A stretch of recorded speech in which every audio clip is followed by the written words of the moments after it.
Hi everyone, welcome back to another episode of Banking and Crypto Guide. In today's video, I'm going to show you how to buy Bitcoin on Binance. Keep watching the video till the end and don't forget to subscribe to our channel by hitting that subscribe button.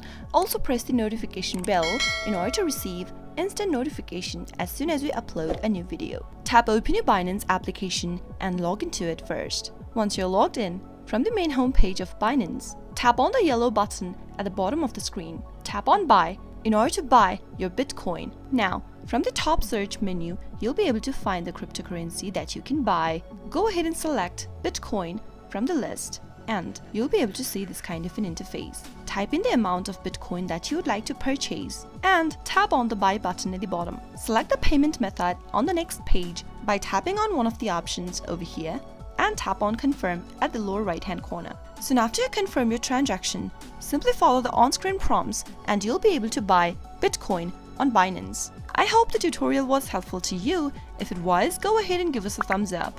I'll be back soon with more tutorial videos like this. Thanks for watching.